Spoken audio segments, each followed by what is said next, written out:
Welcome to the Expert Network Team podcast, where our goal is to inform and educate our listeners on matters related to finance, legal, insurance, accounting, and other interests that are of personal and business nature. We hope you will find our content useful as well as entertaining. First, to quickly introduce the Expert Network Team, here's Karl Frank. Thanks, Mike. My name's Karl Frank with A&I Financial Services.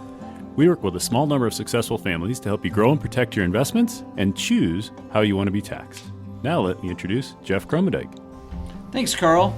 Jeff Kromendijk with Security First Insurance Agency, where we exist to build long-term mutually beneficial relationships with business owners as well as household members in helping them transfer and manage their risk. So, Mike, tell us a little bit about yourself. Thanks, Jeff. This is Mike Miller with Miller & Associates CPAs.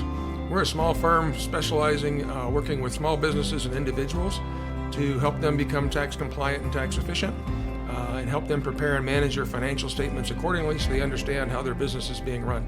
We try really hard to make sure that we put more money in people's pockets rather than in the government. Next up, Nate. I'm Nathan Merrill. I am a founding partner of Goodspeed Merrill. Goodspeed Merrill is a law firm located in the Denver Tech Center, small business, full service oriented, as well as private client. My emphasis is on strategic tax planning, helping make sure people keep more of what they make so they can make more out of what they keep. Now I'll turn the time back over to Karl. We hope you enjoyed the information contained in today's podcast and find it useful. If you'd like to learn more or desire to meet with any of the Expert Network team members in person, you can contact us at info@expertnetworkteam.com. That's info@expertnetworkteam.com. And we encourage you to take advantage of a free consultation with any of our team members. Just mention this podcast when you schedule your appointment. Now on to today's podcast. So welcome to today's podcast. This is Nathan Merrill, and I'm here with Karl Frank. And I'll tell you, today's topic of discussion is one I'm very interested to hear more about. I'll be calling today's discussion the market or the COVID 2020 market in hindsight episode, or otherwise affectionately known as what the heck just happened. No, the 6 months that changed our lives again. And so, Karl, you being our investment professional extraordinaire, I'm really going to look to you to help explain to me what it is that we have endured over the last 6 months, and more specifically, where we want to start out our conversation is in the weeks leading up to what most people now call the COVID crisis. Could any of this be anticipated, or what can we learn from it, and what actually happened in those middle weeks of March? Nate, it's just an amazing period of time to be alive and to be an investor for the long haul. When you go through a crisis like we just went through, that we've never been through before, it's a time when you just think back to what really means the most to you and what can we do to change it. So we came into 2020 on a rip-roaring good equity market, especially in the U.S. and the S&P 500.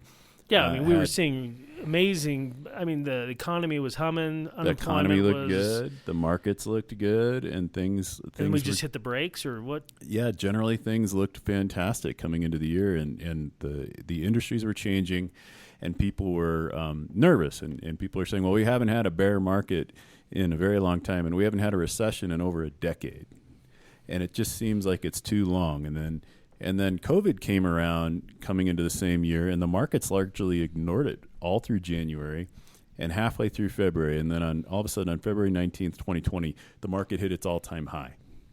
And boy, did it fall from there. It was the biggest decline in stock market history over a short period of time in history ever. It was the fastest 34% decline from February 19th down to March 23rd. The S&P lost 34%.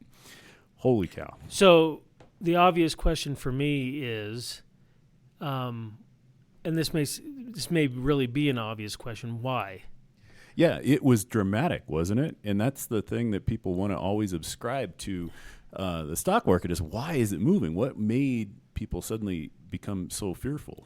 And there's a countless Was number it fear of reasons. or was it? Oh yeah. I mean, okay. Oh yeah. Yeah. People are terrified. People are worried. People are and it was a compounding effect as well. So as soon as some people think that they're afraid and they start selling, then the algorithms and the computer systems go into place and they start selling, and then more people start selling and more people start selling. So then it becomes a profit-taking endeavor as much as it is a panic sell-off. Or loss minimalization, Right. or whatever happened there happened, and it happened very quickly, and it happened faster than ever before. It was the same percentage decline as we've had a lot of other times in history. In fact, 1 out of every 5 years, the market will lose more than 20%. But it had been a long time prior to this that it had ever happened. Well, and I know it's not really fair to cherry-pick data and have you comment on it, but I'm sure since you live in this arena, this isn't that unusual. But the one that, ironically, I hearken back to that's often forgotten in terms of market corrections was China. Yeah.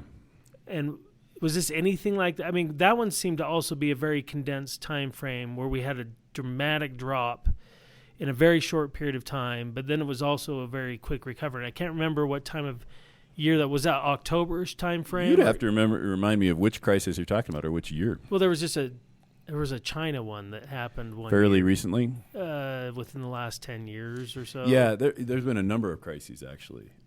So this isn't like unique in any respects except for what? Absolutely not unique. It's very common for the market to lose a lot very quickly, but the shortness of this time was amazing because it only lasted 22 trading days. It went from March 19th. Before it hit bottom. Yeah, it ended on March 23rd. And so that was fast because since then, it's rallied back a lot. At the time of recording, we're very close to that all-time peak again. So it was the shortest recession or the shortest bear market on history, and it may be a very short recession. When the market is moving upward or down, it's not reacting to today's events. It's reacting on what the events will provide in the future, what it's predicting is going to happen in the very near future. That's how the market's reacting. So, how far into the future? I mean, I know you can't actually ascribe it's actually not that far off. It's usually saying within 9 months, this is what we think is going to happen. So this is a great example of equity investors. So when the market started to crash, companies stopped declaring their forecasts. They stopped issuing guidance. And so all of a sudden, all the analysts on Wall Street who are used to getting some sort of a guidance from a company saying, hey, we think we're going to get this amount of earnings over the next few years, we're not going to get them. They're not getting their quarterly forecasts. They can't do their jobs, and then they got panicked too. And so when the market is reacting like it is, it's always looking ahead. The stock market anticipates the economy, not the other way around. But I guess what I'm getting at is if you go with the market or the investment strategy of a Warren Buffett, he's like 10 years out, right? So things like this don't even register to him for the most part. But you're saying the market as a whole, the market in air quotes, is looking about 9 months out typically. Absolutely. That's exactly right. And sure, we can look at a Warren Buffett and think about why he's buying a company. And quite frankly, that's the way we think you should be buying a company, is with a long-term focus. If you're in the equity market for a short period of time, you're likely going to lose a lot of money over a short period of time. But if you're looking over the long haul, it's the highest average rate of return of any asset class that you can find. So on its way to losing 34%, it had been annualizing in the double digits, and its long-term average is above 10% as well. So, and I don't know that I actually let you actually finish the question of what caused this except for fear. I mean, there were obvious triggers like shutting down economy sectors and, I mean... Well, yeah, it doesn't get any bigger than that, does it? I mean, all of a sudden companies couldn't do business, so how could they make money? And if they can't make money, then who's going to invest in them? So, 2 questions. You pick which one you want to answer first. How, in your view, has the relief packages that the government has put together helped? And potentially, do you see problems with what they've done? And 2, in a general sense, what should investors learn from now having gone through another one of these? Yeah, I love it. So let's start with the government on the first and foremost. And I'm actually going to back the Fed on this one and said that they threw everything out and said, this is, we are going to backstop this crash and we're not going to let it get worse. And what happened there was people got confidence. And that's part of the reason why it ended so quickly. Part of the reason that this crisis ended very, very quickly is because the Federal Reserve said, we're not going to let the economy fail. And how did they do that? We can. Well, primarily by saying, well, there's no limit to the interest rates. And then number two, by issuing all sorts of loans to the world's largest banks and saying, regardless what it is, we got your back. And then which allowed them to presumably go out and extend lend more credit. Money. That's exactly right. Yeah, okay. Banks create money, and by having the Fed back you up, there's an unlimited amount of money available to you. So regardless what your financial crisis could be, we got you covered, and that's a big deal. That's a really big deal. But the really it's a market confidence deal because it's all about confidence. Because you may still find businesses don't want to borrow because they're uncertain about the future. If they don't have to, they won't. Right. Yeah, if you don't have to, you won't. But then because in a time when you can't even issue guidance, you might not want to take on more risk. Right. I mean, the market's going to slap you if you do, and that's been an interesting investment carry over the past 6 months that changed everything again. To go back to our theme, is that companies with a lot of debt have still not recovered as well as companies who are carrying a little bit of debt. So I'm going to come back to that maybe in a bit. But the more interesting point to me is that there's a negative ramification of the Federal Reserve Bank actions and in all of its best intentions. I mean, I'm a tax attorney. I believe in unintended consequences of government. So that's why I threw that question out there. Yeah, so that's great. I knew you would. I want to understand what are we now facing? Well, here's the big one. Okay. And it's the third or fourth or fifth or sixth thing that the Federal Reserve threw out there that is getting a lot of attention from a lot of bond investors, and it's something that has a handful of equity investors worried as well. And that is that for a large number of companies, the Federal Reserve said, we're going to back you. So your corporate debt is going to be okay. And that's quite terrifying because what could happen is that companies that don't deserve to have their debt backed will be carried forward, and you'll have zombie-like companies. And this in history in other countries around the world has been fairly dangerous. And so you don't necessarily want companies to not be able to fail. You do want companies to be able to fail in a market economy. That's part of what keeps us productive. That's part of what lets us become more efficient. That's part of what allows us to make destructive innovation changes. type That's stuff. Exactly right. That's exactly right. And so there's a lot of risks with saying, Katie, bar the door. The bailout culture, basically. Exactly. It is a bailout culture. And so there's some negative ramifications of that in particular. It's never happened before, and it's something that has a lot of prudent investors scratching their heads saying, maybe this isn't a good idea. And for all of those of you thinking right now,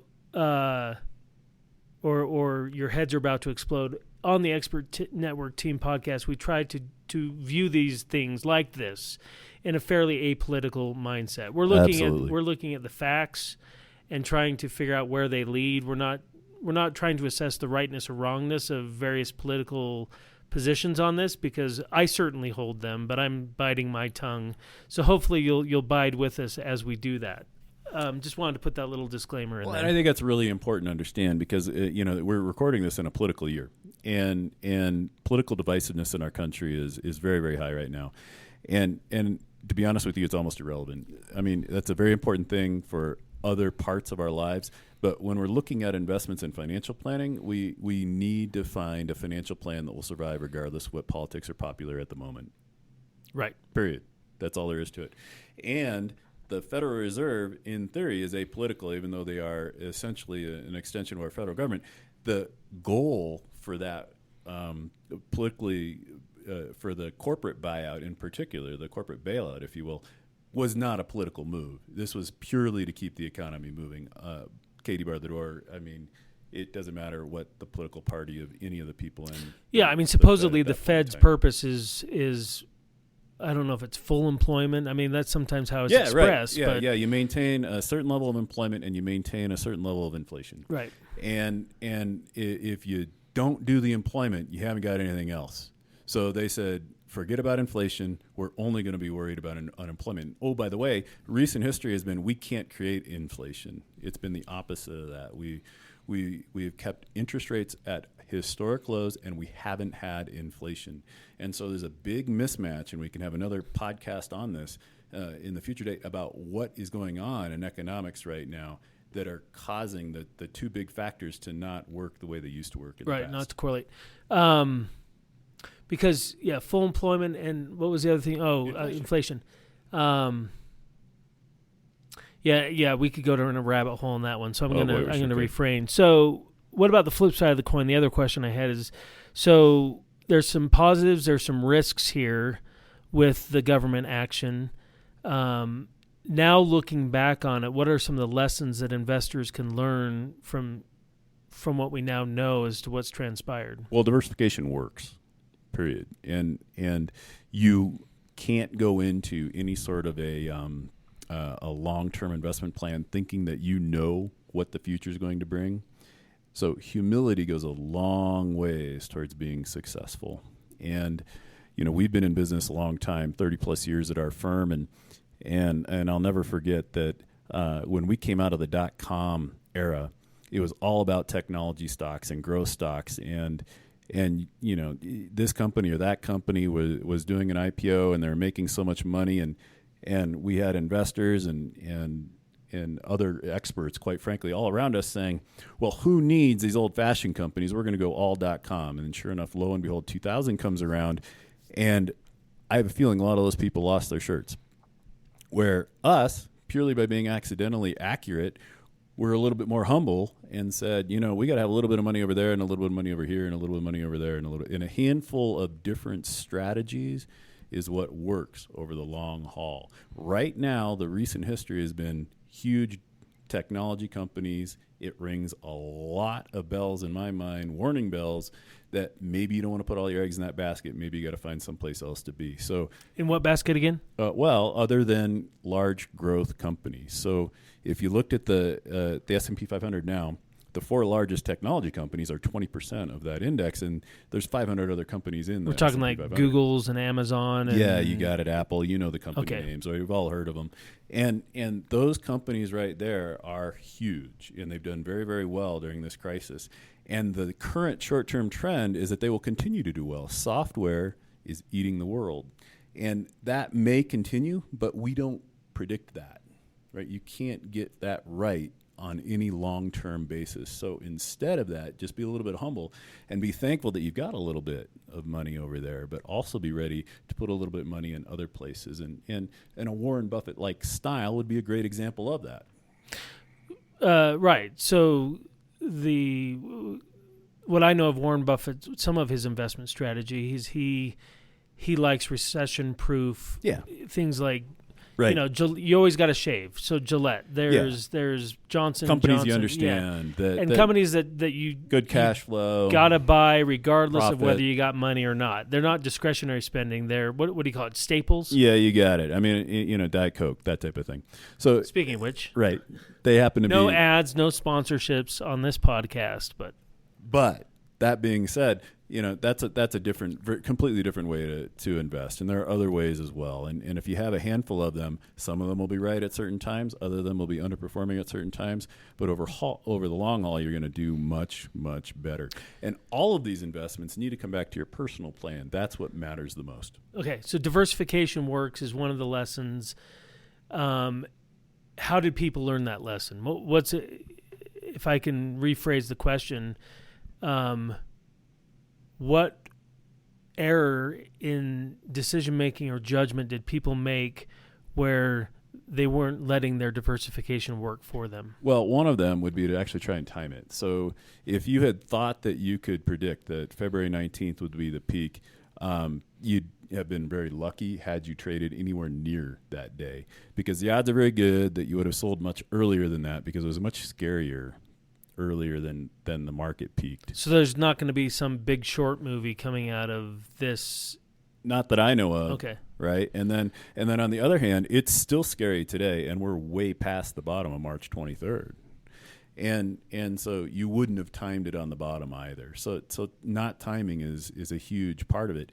And you avoid that by being confident in your financial plan. Because if that was going to be my next question: is how does one make it through those 2.5 months without feeling like the world's falling in around them? Well, you'll never control it, right? You'll never be in control of the world, and you can barely control, barely have any control even in our own country, or our own state, or our own city, or our own community. And so control what you can control, and you come back to it and you say, well, I can control my own spending. I can control my own income to a certain extent.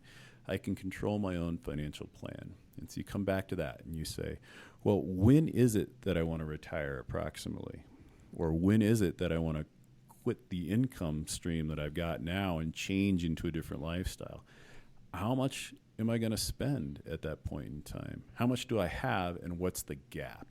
And simply starting with that type of math with a professional can help you give solid confidence that'll help you understand how much do I need in investments that can lose 34% in 32 calendar days or 22 trading days.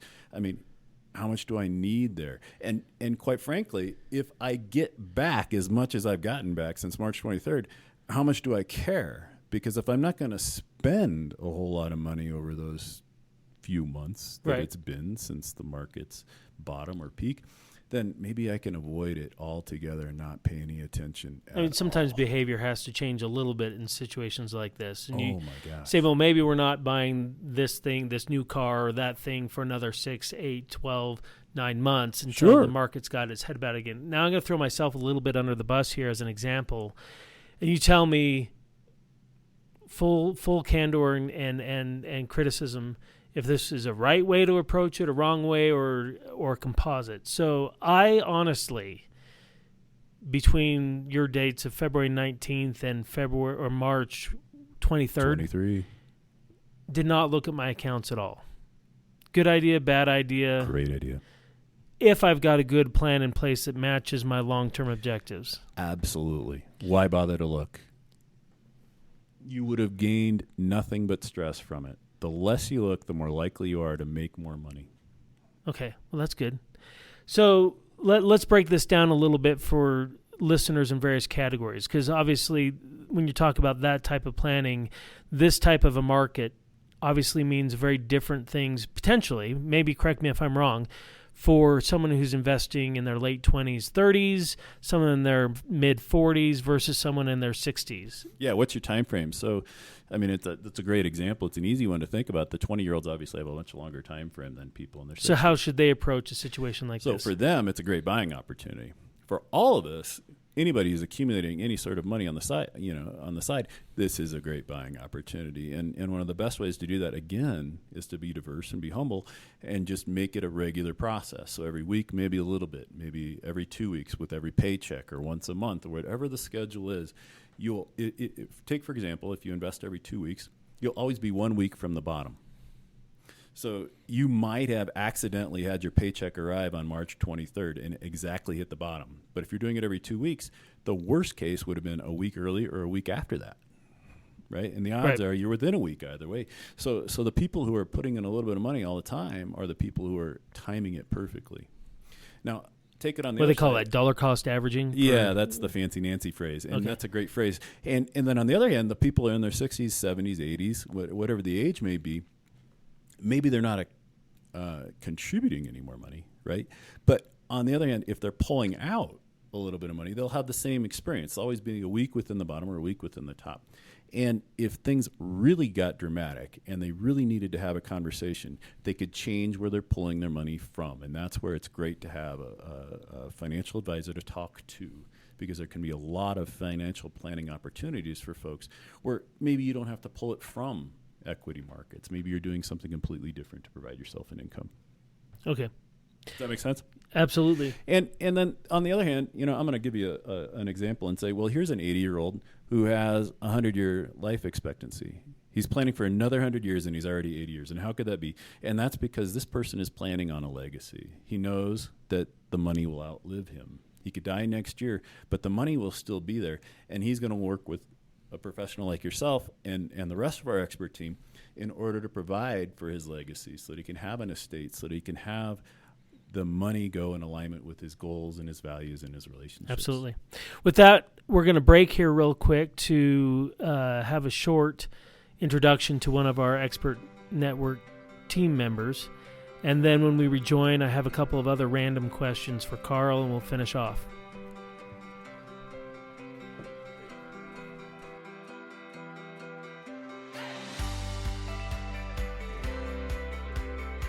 I have one of our expert team members here with us today, and just want to introduce Nate Merrill. Nate is one of the founding members and founders of Goodspeed Merrill. Nate, welcome. Tell us a little bit about Nate Merrill and also Goodspeed Merrill. Well, I'm an attorney with the law firm Goodspeed Merrill. We founded the firm in 2011 with the goal to provide affordable, accessible, sophisticated services to small mid-market businesses as well as individuals. The services we provide now range everywhere from corporate formation setup to sales, mergers, acquisitions. We do estate planning, we do family law, we have a very, very capable litigation team, employment real estate, everything you can really imagine that you'd need at a business level, we can provide at Goodspeed Merrill. Great. Nate, what would you say is your differentiator? What separates you from all the other firms in the Denver metro area here? What specifically would you say Goodspeed Merrill is known for? Well, Goodspeed Merrill, I think, is known for our very hands-on approach to our clients. We aren't a traditional law firm in the sense that we don't approach the practice from an academic or esoteric sense. We really look at the business and what the business needs are and the business solutions when we're developing a legal strategy for one of our clients. And I myself, my differentiator is I have a passion for tax efficiency and helping our clients become more efficient with their tax structure so that they can keep more of what they make. And that may be estate planning structures, but also business operational structures. Any way we can reduce the amount of tax exposure a client has, we strive to do that. And Nate, what would you say has been the value to your clients as you've been a member of this expert team? Well, the obvious value is in the name of what it is. It's a team of experts in areas that I have less or little knowledge base. So whether it be investment management or insurance programs or compliance with tax reporting and business financial management, those are all areas that folks on the team bring into the conversation in a way that I alone, relying on my own knowledge base, could not. Absolutely. And Nate, just in closing, tell us a little bit about yourself. Who's this man behind the name Nate Merrill? What do you love to do when you're not working hard for your clients? Well, I fancy myself as the tax attorney without the bow tie. So when I'm not working hard and getting excited about minimizing tax exposure, I spend my time as a quasi-musician. I'm a drummer. There are a lot of musicians out there that don't consider drummers musicians, but I am a drummer, have been drumming since I was 7, and consider it very much a part of my personality, as well as I have a passion for history, particularly as it relates to early American history, the founding events, and so I have a strong passion for that as well. Great. Well, Nate, you're a good friend and a great colleague. I want to personally thank you for all the incredible value you've brought to me and my personal estate planning process, as well as the valued added services that you've brought our company in structuring our company and structuring some deals that we've done. So I want to thank you for the impact you've had. Thank you. Always a pleasure.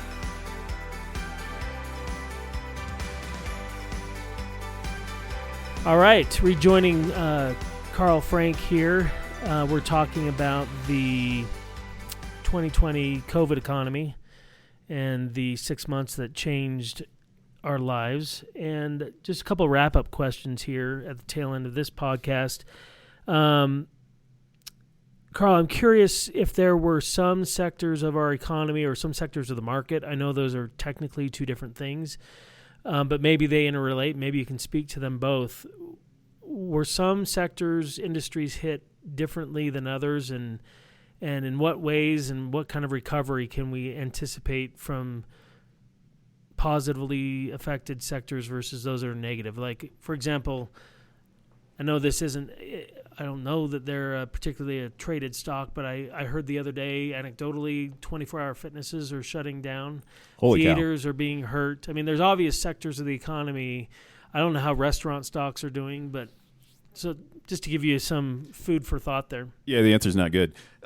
Yeah, things change dramatically. And the four, I think about it as four different themes. And the future, really, for these four different themes. But during the crisis, we got also hit with massive shock into the energy industry. And so energy companies have Explain suffered. that. Oil prices got crushed. And so in addition to the COVID crisis, we had an oil war going on. And the OPEC nations decided that they would flood the market. And Russia didn't like it. It's kind of the opposite of 1970s, right? Yeah, so far. Yeah. So, yes, right. So oil prices went through the floor. And we had prices for gasoline at the pumps here in America that we haven't seen since the 1980s. Well, that's fantastic for us consumers. But it happened at the same time as this crisis happened, and a lot of energy companies suffered. Clearly, you mentioned retail and everything that consumers touch changed dramatically. And we'll talk about that as one of my four big themes. The workforce changed. And so everything associated with the way work was done before this crisis may not go back to the same. We may not need very large office spaces. That these themes are continuing. Are you seeing that price into like REITs and stuff like that at this point? All these types of investments. Okay. You got it. And then think about nursing home and elder care and skilled nursing and everything related to that. The vast majority of the deaths are occurring in these communities, and so those communities are going to have changed dramatically since then, and they've suffered a lot. Financial institutions, the most recent news that scared the market over the past few weeks are in relationship to whether or not the banks are going to stay around. Well, the Federal Reserve again bailed them out and said, absolutely, you're very strong and you're going to stay around, but financial institutions' stocks have been hurt badly, and rightly or wrongly, that's where they're at. Everything related to cruise, everything related to flying, everything related to tourism, everything related to moving your Is the body bank scared changed. Because of their exposure to industries like that? Oh yeah, absolutely. Okay. Oh yeah. So it's not that COVID has necessarily affected the banking industry. Not it's at all. affected where they're exposed and Well, where yeah, they could lose loans. Right. You mentioned the fitness change that's going bankrupt. Well, all those banks are losing out. Right. Anytime a company goes bankrupt, the banks lose out. Because they're not going to get a bailout. That's exactly They're not right. an airline industry or cars or whatever. But well, yeah. Right. And the cars got a bailout 10 years ago or 12 years ago now, believe it or not. Every 10 years or so they get bailed out. Yeah, terrible. Right. And the airlines. Oh my goodness. Right. And it wasn't very long ago that we were talking about Boeing and the Air Max. I mean, and the crisis there. I mean, and Boeing is one of America's key, in and of itself, one of the key sectors. I mean, it is such a large company. It impacts so much of our economy. Right. It's not quite what they used to joke about with General Motors or GE, but as Boeing goes, so does a large part of our economy. Right. So that's the recent past. For the future, I see four big themes, and these are really fun for me because I believe in all of them. And the first one is clearly the changing consumer. We're going online. Walmart is still by far the world's largest retailer, but Amazon is by far the world's largest online retailer. And companies, and there are fantastic companies coming online to beat Amazon. And the brick and mortar retailers are ready to compete. And so they're not going to give up this ghost easily. And so there is a huge change going on with online ordering, a massive, massive change. There are a lot of investment opportunities and really exciting stuff going on with the way that we are going online. And related to that is what we're buying online. And cars are now becoming a hit online, and people are raving about the fact they don't have to go to a dealership and they get the car delivered to their home, and if they don't want it, they just send it back, and the dealer has to pay for all that. Things are changing in really dramatic ways. Related to that, I don't know how many years out we're going to be buying cars. I mean, it could very well be that when we get robots driving the cars, we don't want a car, and we turn the garage into a home for grandma because we don't put grandma in the nursing home anymore. I mean, the world is changing dramatically with the online revolution, and related to that is the second thing, which is the home and work. And you don't need an office space anymore. And so why don't I just work at home? And the internet actually worked. My goodness, we laid down the fiber, and the companies who did that did a great job. And in America, our online system actually worked. Most of the rest of the world had troubles, but largely in America, we had great success. Now, not all parts of America have that, and there's some great technology companies that are coming out with low-flying satellites to deliver to places like Kentucky where there's very little coverage. Or Monticello, Utah. Yeah, right, and other places that you and I love that are way off the grid. There's no internet or cell or anywhere near those places. But in the meantime, that's changing dramatically, and so there's huge opportunities for the work at home culture and the way that's transforming the world. The third big thing is both good and bad, and that's the government. And regulatory uncertainty is huge opportunity and hugely terrifying for companies as well, because the more the rules change, the harder it is for companies to play the game. If they're on a football field and the goalposts are always being moved, it's hard to score a touchdown. And the changes, the size of the amount of money that the governments around the world bailed out so far without round 2 or 3 or whatever number we're on now, before we enter the fall and the winter of 2020 or 2020, is 3 times the size of all the money spent by all the governments in the world in the 2008 financial crisis. Holy cow. It's already 3 times as large, and we're only a few months into this crisis. So regulatory uncertainty is a huge opportunity, and it's terrifying as well.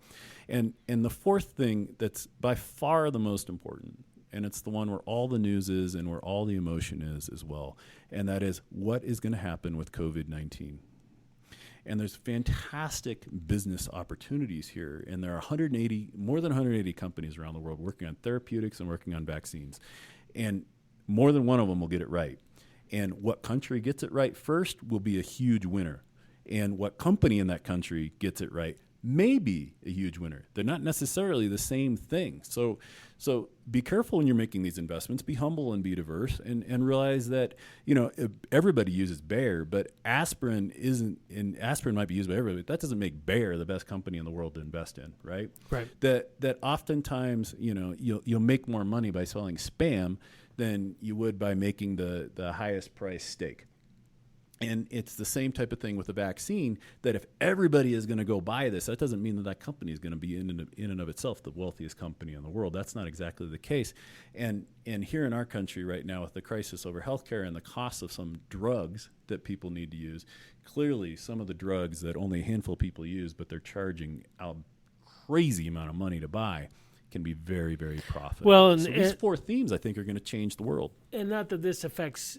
this could be something that affects investment decisions as well. But on the flip side of that, I've heard that insurance companies are already anticipating ramping up premiums because of the cost of COVID in there. So I only wish Jeff was here to validate that, and I think you're right. And we need to have a conversation with our experts on health insurance. Yeah. I would love that conversation. So moving to kind of the closing topics here, where can people go to get good, reliable information? If they want to sort some of this out for themselves, what do you recommend, or what do you see out there as far as good, reliable information?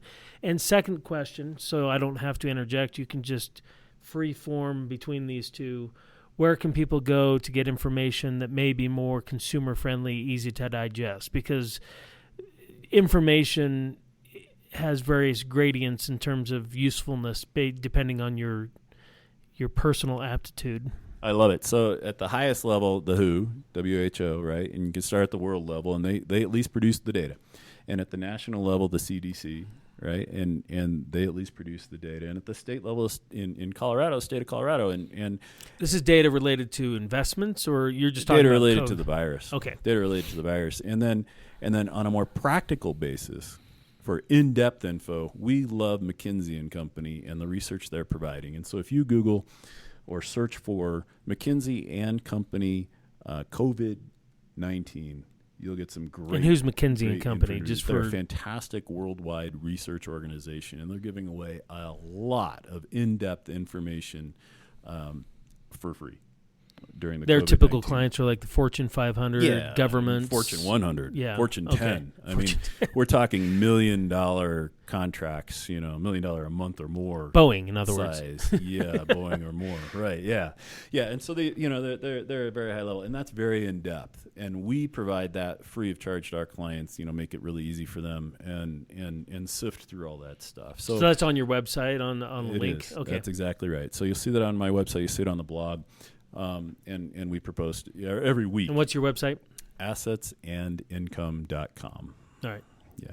And then, so second half of that, where you can get it more consumer friendly and down to earth, would be to go to our website, the Expert Network Team website, and visit any one of our websites. And each one of us on our websites has done something to speak to our clients about the COVID-19 and what it means for them in our particular areas of expertise. Gotcha. So anything you want to say in closing before we wrap up? Remain optimistic. Optimism is realism over the long haul. Well said. With that in mind, we will bid you all farewell for this episode and look forward to bringing you other interesting topics. Thank you. Create a beautiful day. Thank you. Thank you for joining us today. Hope you enjoyed the information we shared. If you enjoyed this podcast, please feel free to share it with someone else. And join us next time.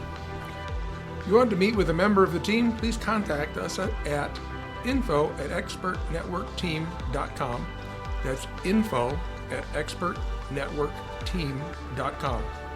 If you have special topics you'd like to hear about, please reach out to us and let us know at the same email address. Again, that's info@expertnetworkteam.com. Thank you for joining us and have a great day. Thank you for listening to this podcast. We want to remind you that listening to this podcast does not establish a client-professional relationship with any of the firms represented, nor does it constitute legal, investment, or accounting advice, and the views are those of the professionals only. Investment advisory services may be provided through A&I Financial Services, and securities may be provided through Genios Wealth Management.